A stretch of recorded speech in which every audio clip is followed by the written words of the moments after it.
Alright, so I just did an outro for my last video. That's why if you watched the last video, I look the same. But I told y'all I was going to touch on a very, very, very touchy subject, maybe for some. And this is why it's touchy, or will probably be touchy to some people. Me and Gary have been hunting this same patch of TVA land. It's surrounded by subdivisions. And if you know anything about Chattanooga, it's up on top of Big Ridge-ish. Big Ridge-ish. It ain't too big of an area to hunt. But I have one house. There's been one house that's been giving me a lot of grief on hunting this place. First it was his wife, then it was him. And he understands that he can't stop me from hunting. And that's okay, and I understand that. I'm just glad that he understands that. But whatever, as a landowner, if you're a landowner watching this, okay, and you live right beside some public land, there's one thing you need to understand. And I'm not trying to be a complete and utter a-hole when I say this. Whatever you do on your land, on your side of your property, is your business. And whatever happens on the public land, as long as everything is 110% legal, it is none of your business what goes on over there. If you see something illegal, then you need to step in and do what's right by calling the game warden, by calling the cops, whatever. Only if you can prove that it's illegal, do that. But if you can't prove that it's not illegal, then don't worry about it. It's really none of your business. Now, this is why I said this. The track that me and Gary have been hunting, the husband and wife have already came up to me and fussed at me saying, well, we feed the deer. We consider them as pets. Da-da-da-da-da-da-da. Okay, which the area that we are hunting is kind of a suburban area. I mean, I'm not even going to lie about it. It's a suburban area. But with that TVA track there, we're legally able to hunt that with our bow. And can't nobody say nothing. So it's aggravating that I have to sit there and I have to deal with that, and all I have to do is bite my tongue. So I wanted to make a little video about it and hopefully make it get out to different people so they understand. As me and as other hunters, I feel the same way. You just can't be, as a homeowner, you just can't be harassing us. The place that we hunt, it's honestly overpopulated with deer. I can honestly say that. That explains why I've seen so much deer sign where I was at. So the herd population needs to be thinned. And honestly, that it looks like there's more does than there is bucks. So does need to be taken out. And it's the homeowners there don't understand that, and I try to educate them about that, but they didn't want to hear it. It is what it is. But if you're another homeowner in another area, and this is going for people that don't like hunting. Hunting helps control the population. If it wasn't for hunting, honestly, if it wasn't for hunters, the population of deer and turkeys and everything else would be so much out of hand. We'd literally drive right down the road and every 10 yards probably see a deer. You know, so us as hunters are doing our part in conservation and trying to make sure that the population of deer is still in check and the population of wild animals is in check. The legal way. Trying to do it 110% legal. That's all we can do as hunters, is do it 100% legal. So, I just hope this video can educate some people on, you know, even the people like in the rural suburban areas that have, like, Seek One, matter of fact, Seek One hunts a lot of suburban areas.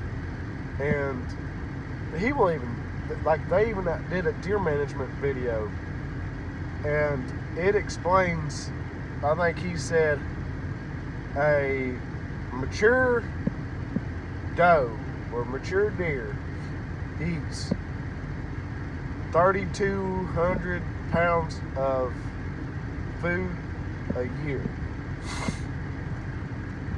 Now, you increase, so he took 4 deer out.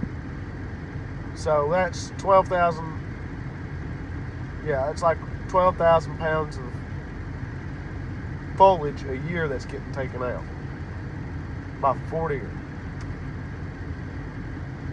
You got to make sure your herds are in check all around, because if they're not in check, there's just a lot of stuff that can happen that's not good for them.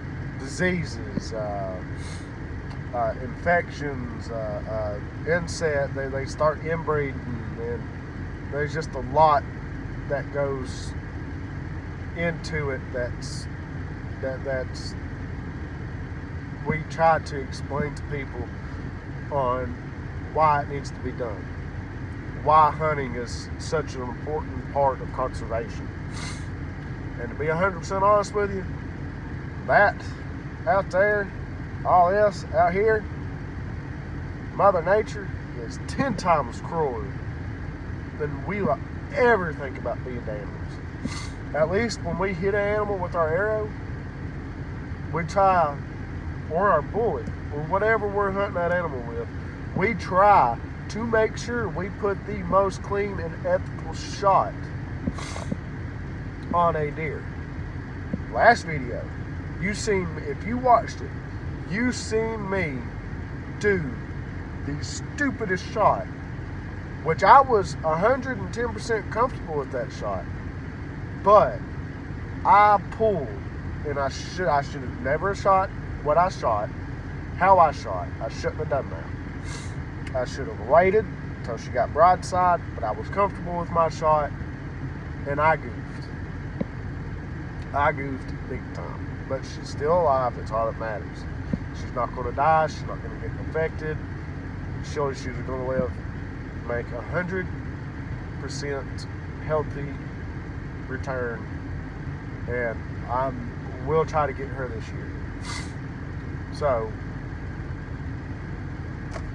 as deer hunters, we do mess up, but we also, when we do make a clean ethical shot, and we are, like, if I had a gun, she wouldn't have ran 20 yards. She'd have been dead just like that. So, if we hit them in the heart and we hit them in the front of the lungs, boom, they're dead. They're done.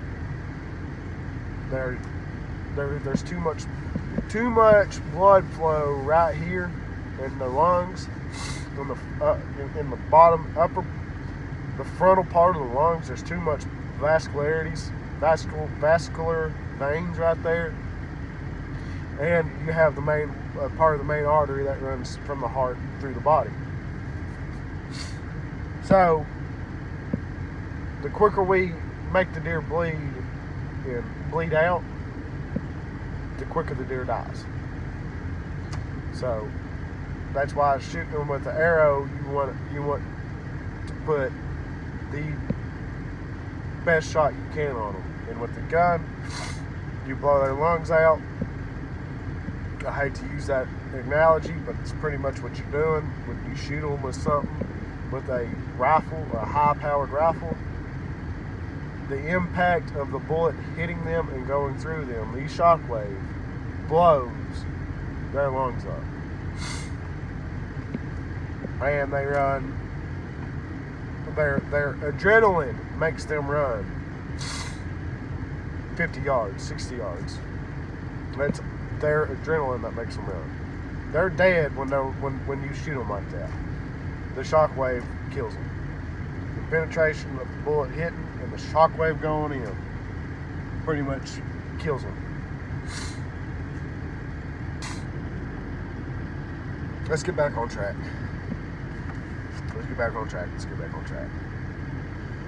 Now, I said what I said about hunting and everything, shooting them. As a landowner, and us as hunters, the technology that we have now lets us be able to have our phones in our hands and know where the property line is, or the partials of the property line is. So if the partials are off, they're only off by like 75 yards, 50 yards, 100 at the most. So I mean, the technology that we have now is pretty accurate. But if we do walk on your land, it's not that we're trying to cross over onto your land. We're looking at our map, and our map shows, oh, we can still continue to go. So that's one of the only reasons why we would step on your land. Now, stop harassing us.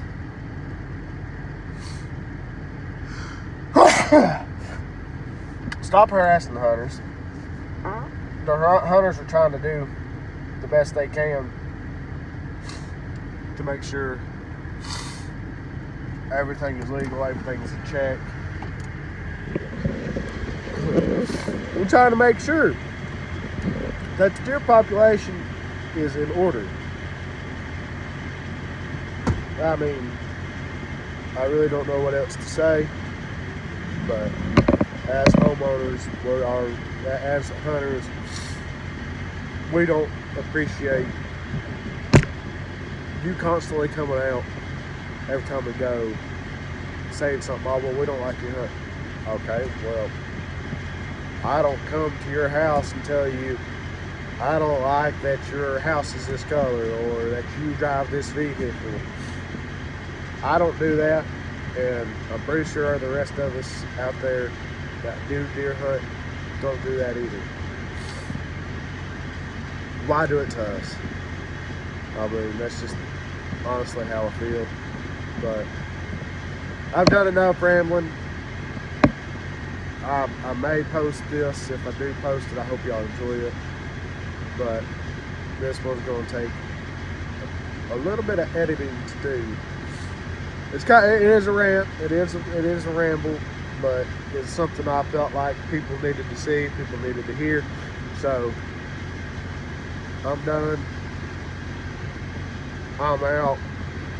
And remember, God loves you. Most importantly, if you don't feel loved today, God loves you. That's what really matters. I love you. Thanks for watching. I'm not going to tell you to do the rest because I really don't expect you to make it this far. But if you did, you know what to do. I'll catch you on the next one.